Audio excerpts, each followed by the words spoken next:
Hello students, in this section of video we will discuss about the biotechnological applications in medicines. Since the genetic recombinant DNA technological processes have made immense impact in the area of healthcare by enabling mass production of safe and more effective therapeutic drugs. Further, the recombinant therapeutics do not induce unwanted immunological response as in case of the other similar products which are being extracted, or you can say isolated from the non-human resources. So it's very much you can say significant for us to understand why biotechnological products, they are so much of importance for the human beings and society. At present, about 30 recombinant therapeutics, or you can say the commercial products, have been approved for human use in the worldwide you can say range, and in case of India, 12 of these are presently being marketed. So in this section of video we will discuss about the genetically engineered insulin, and we will see how gene therapy is making the people and the society beneficial in concern to the medical advancements. So most of us we will try to understand how the insulin, which was earlier extracted from the other non-human resources or other mammals, and in most of the cases they are creating complications due to the antigen antibody reactions. So how it is safer for us to derive and extract the insulin directly from the biotechnological processes and methods, and how the insulin which is being extracted is being safe. We will study such concepts in this video. So let's see the genetic engineering process with respect to the insulin. So the gene for human insulin is basically inserted into the gap in the plasmid. As you know, plasmid is the basic vectors which will transmit the information from one cell to the that is from the source cell to the recipient cell or host cell. So this plasmid is now genetically modified, and the genetically modified plasmid is introduced into a new bacteria or a yeast cell, which is commercially being grown, and the products, they are being downstream and they are chemically extracted in the usable form. So this cell then divides rapidly and starts making the insulin. As you can see the information, how the maturation of proinsulin into the insulin, that is the strands of the insulin, they are being you can say extracted. So as the information given, you can see insulin which is used for the treatment of the diabetes was earlier, it is extracted from the pancreas of the slaughtered cattle or pigs. So insulin from an animal source though cause some patients to develop allergy and other types of reactions to the foreign proteins. And insulin basically consists of the two short polypeptide chains. As you can see here, the short polypeptide chains in the form of chain A and chain B. So most of these linkages or the chains, they are linked together by disulfide bridges. You can easily see the disulfide bridges in this diagram. See, these are the disulfide bridges through which these A peptide chain and B peptide chain, they are being linked. This is A chain and this is B chain. Now in mammals including human beings, insulin is basically synthesized as prohormone like proenzyme, and the prohormone also needs to be processed before it becomes a fully mature and functional hormone, and which contains an extra stretch, and that stretch is known as C peptide. So you can see the C peptide here. This C peptide is not present in the mature insulin, that is an activated form of insulin, and is removed during the maturation into insulin. So the main challenge for the production of insulin during the process of recombinant DNA technology was getting this insulin to assembled into a mature form. So in the year 1983, there was a company which is known as Eli Lilly. What they did, it was an American company. They prepared two DNA sequences corresponding to A and B. So they have prepared the sequence A and B, which are the chains of human insulin, and introduced them into the plasmid of the E. coli bacteria to produce insulin chains. So the chains A and B were produced separately, extracted and combined by the disulfide bonds to form the human insulin.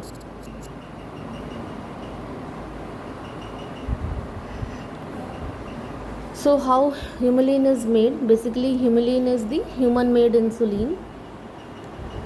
It is the first such product of genetic engineering to be granted governmental approval for the human use, and the new insulin is known as humulin. It is manufactured by a technique known as recombinant DNA, which involves inserting human genetic instructions into a bacterium that produces the drug, and it was already being discussed in this picture. And this is how the insulin it was being developed for the commercial purpose and for the diabetic patients. And the very best you can say significance of extracting this insulin from the biotechnologically, that is from non human animals, is that they are non allergic to the patients when it is being taken by them. So the next information given in your book is regarding the gene therapy. So if a person, basically it is a disease which is present from the time of birth. So the example which is given in your book is about the ADA deficiency, that is person suffering from adenosine deaminase deficiency. So adenosine deaminase is basically an enzyme which is involved in purine metabolism and is essential for the lymphocyte development, survival and function. Lymphocytes, as you know, these are the fighter cells, or you can say they provide the immunity to the human beings. So ADA deficiency is an autosomal recessive inherited disorder that can result in severe combined immunodeficiency, which is also pronounced as SCID. The affected infants with ADA deficiency, that is SCID, usually are diagnosed by 6 months of age after presenting with the failure to thrive and recurrent opportunistic infections. So because of profound lymphopenia and the virtual absence of humoral and cellular immunity, the ADA deficient SCID is almost always fatal by the 2 years of age if immunity is not restored. So the first clinical gene therapy was given in the year, you can say 1990, to a 4-year-old child with adenosine deaminase deficiency. And here the genes are inserted into the person's cells and tissues to treat the disease, and correction of a genetic defect involves delivery of a normal gene into the individual or embryo to take over the function of and to compensate for the non-functional gene. So this enzyme is basically crucial for the immune system to function. So the disorder is caused due to the deletion of a gene for adenosine deaminase. So in some children, ADA deficiency can be cured by bone marrow transplantation, and in others it can be treated by enzyme replacement therapy, so in which the functional ADA is given to the patient by injection. But the problem with both of these approaches is that they are not completely curative, And as a first step towards gene therapy, the lymphocytes from the blood of the patient are grown in a culture outside the body. A functional ADA, which is known as complementary cDNA, using as a retroviral vector, is then introduced into these lymphocytes, which are subsequently returned to the patient. So, however, as these cells are not immortal, the patient requires periodic infusion of such genetically engineered lymphocytes. And if the gene is isolated from the marrow cells, bone marrow cells, producing ADA is introduced into the cells at the embryonic stage, then it could be a permanent cure for the concerned individual. So the long standing treatment of the choice for the ADA deficient, that is SCID, is a hemopoietic stem cell transplantation from an unaffected and HLA match sibling. However, in most of the cases, suitable HLA matches related donors are not available. So this transplant form closely HLA match an unrelated donor, or for the haploid identical parental donor via the use of T cell depletion, and maybe it may be performed. However, outcomes from the haplo-identical transplantation are significantly worse than those from the matched siblings. So because of the graft versus host of the disease and engraft, it actually gets failure. So an alternative, that is non-transplantation option, is enzyme replacement therapy with polyethylene glycol modified bovine adenosine deaminase, which is given 1 to 2 times per week by the intramuscular injection. It is basically the process which we have already discussed earlier in this section, also in this section of video itself.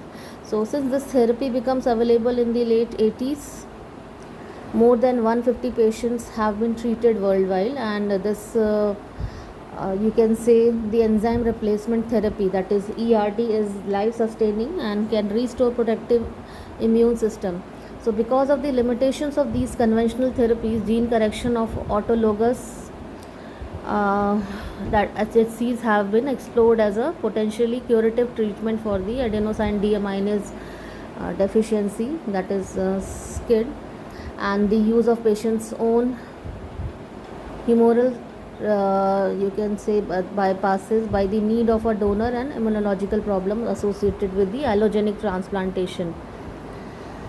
So this was actually the case. You can see how the biotechnological processes they are being used for the treatment of the ADA deficiency in case of the infants.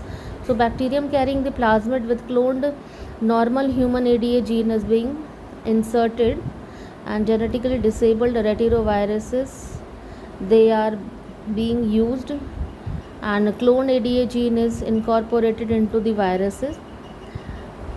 Now the T cells with disabled ADA gene isolated from the SCID patients were taken, and they were infected with the retroviruses, and which transfers the ADA gene to the cells. Now cells, they are grown in culture to ensure the ADA gene which is active, and then genetically altered you can say gene is being reimplanted to produce the ADA. And so this was basically this process is basically done again and again to save the individual. And the permanent solution for this treatment is that if it is being done at the early embryonic stage of the individual, then only it will lead to the permanent curative measure for the individuals. And that was basically the medical applications which for which the two examples are being taken in your syllabus, and you need to study about the formation and generation of the, you can say, production of the insulin hormone and the gene therapy with respect to the ADA, that is adenosine deaminase deficiency. So this was all about the medical biotechnology. Thank you.